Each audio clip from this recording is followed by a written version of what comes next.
আসসালামু আলাইকুম সবাইকে। কেমন আছেন? আশা করি সকলেই ভালো আছেন। আমিও আল্লাহর রহমতে ভালো আছি। সকালবেলা এরকম শীতের দিনে ঘন কুয়াশা পড়লে কার না ভালো লাগে বলেন তো? কমেন্ট করে। আমার কাছে তো খুবই ভাল লাগে। কার, কার কাছে ভালো লাগে কমেন্ট করে জানাবেন। আমার কাছে শীতের দিন মানেই একটা কুয়াশাচ্ছন্ন সকাল থাকবে। ঘন কুয়াশা হোক আর পাতলা কুয়াশা হোক। যদিও এখানে অনেক ঠান্ডা পড়ে, তারপরও দেখতে আমার কাছে খুবই ভালো লাগে। বাংলাদেশে আগে যখন ছোটবেলায় এরকম দেখতাম খুবই ভালো লাগতো। তো যাই হোক, দুপুরের দিকে বাজার করে নিয়ে আসলো টুকটাক কিছু বাজার, সেটাই আপনাদের সঙ্গে শেয়ার করছি। এটা এক ধরনের সরিষা শাক। ইটালিয়ানরা সালাদ হিসেবেও খায়, এমনিও রান্না করে খায়। টমেটো, ধনেপাতা আর এই যে কমলা, শীতের দিন আসলে এরকম ফ্রেশ ফ্রেশ কমলা খেতে খুবই ভালো লাগে।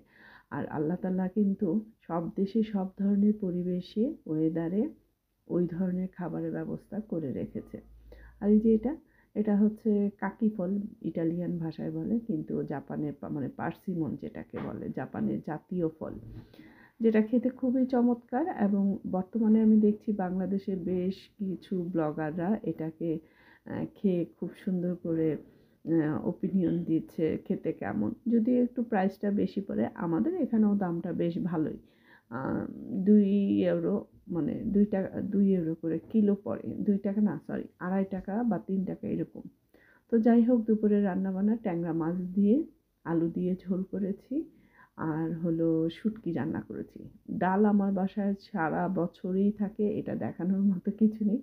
তো শুটকির উপরে আবার ওই যে সরিষা শাক একটু আগালগুলি দিয়ে দিয়েছি। ডাঁটা দিয়ে ওটার শাক খেতে খুবই, মানে শুটকি খেতে খুবই ভালো লাগে। আবার কিছুটা ধুয়ে ডিপ ফ্রিজে রেখে দিয়েছি। শাক তো আছেই, শাক আর দেখা তো ভুলে গিয়েছি আসলে শুট করতে। এই তো বিকেলবেলা আমার হাসব্যান্ডের যেহেতু ছুটি ছিল, আর ওহো! বলাই তো হয়নি। এই যে ভিডিও ক্লিপগুলো কিন্তু বেশ কদিন আগের। যখন বাচ্চাদের স্কুল বন্ধ ছিল, ক্রিসমাস ডে বন্ধ ছিল তখন। তো আমি তো এমনিতে গিয়ে সেন্ট্রালে লাইটিংও দেখেছি, সবকিছুই দেখেছি। কিন্তু আমার বাচ্চা ২ টা দেখেনি। বিশেষ করে ছোট মেয়েটা একবারও যায়নি, সেন্ট্রালে যাওয়া হয়ে ওঠেনি আসলে। বড়জন তো গিয়েছে, স্কেটিং করেছে সবকিছুই, কিন্তু ছোট জনের হয়নি। তাই চিন্তা করলাম যে চলো যাই, আজকে যেহেতু তোমার ছুটিও আছে, বাচ্চাদেরকে নিয়ে একটু সেন্ট্রালে ঘুরে আসি সবাই মিলে। হাসব্যান্ডেরও ছুটি ছিল। সবকিছু মিলিয়ে আরকি।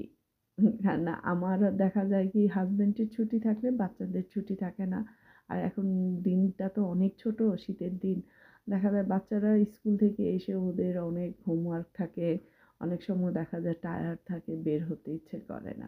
মানে ২ জনের, মানে তাদের ৩ জনের ছুটি মেলে না। একসঙ্গে কম্বিনেশনটা হয় না। তাই যখন বাচ্চাদের স্কুলটা বন্ধ পড়ে, তখন হাসব্যান্ডের যে সাপ্তাহিক ছুটিটা থাকে সেদিনই আমি আসলে বাহিরে বের হওয়ার প্রোগ্রামটা করি বাচ্চাদেরকে নিয়ে। এই তো কথা বলতে বলতে সেন্ট্রালে চলে এসেছি, এবং এইখানের যে লাইটিং, সেটা তো আপনাদের সঙ্গে অনেক আগেও মানে অনেক আগে শেয়ার করেছি। তো এখন বাচ্চাদেরকে নিয়ে যাচ্ছি যেহেতু, তাই একটু একটু করে আপনাদের সঙ্গে শেয়ার করছি। বাচ্চারা তো দেখছে, ভালোই লাগছে তাদের। খুশিও হয়েছে, কারণ বড় মেয়ে এদিকে আসলেও স্কুল থেকে এসেছে। আর এখন তো যেহেতু কি বলে এটাকে, আ ছুটির দিন, স্কুল ছুটির একটু ভিড়টা তো হবেই, এটাই স্বাভাবিক। আ আমার মেয়েদের যেমন স্কুল বন্ধ, তার সবারই আসলে স্কুল বন্ধ। এ কারণ হলো গিয়ে ক্রিসমাস। আর এই যে টুকটাক যে স্টলগুলি বসিয়েছে, ওদের সঙ্গে দেখাচ্ছি যে দেখো এই স্টলটা এরকম, ওরকম ওদের সঙ্গে বর্ণনা করছি। সবচেয়ে মজার জায়গায় এসেছি। সবচেয়ে মজার জায়গায় কেন জানেন?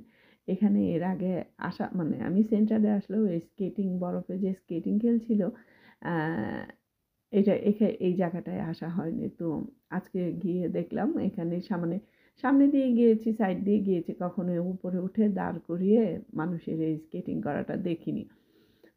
মানে উপভোগ করিনি। তো দেখছিলাম বাচ্চারা, বড় ছোট সবাই তো যেতে পারে এখানে করে। আবার কি বলে, এইবার দেখলাম এই যে ট্রলি সিস্টেমের যে পেঙ্গুইনের এই জিনিসগুলি ভালোই করেছে। কারণ ছোট বাচ্চাদেরকে নিয়ে যাওয়াটা কষ্ট। আর ওদেরকে রেখে কোথাও বড়রা যে করবে সেটারও কিন্তু উপায় নেই।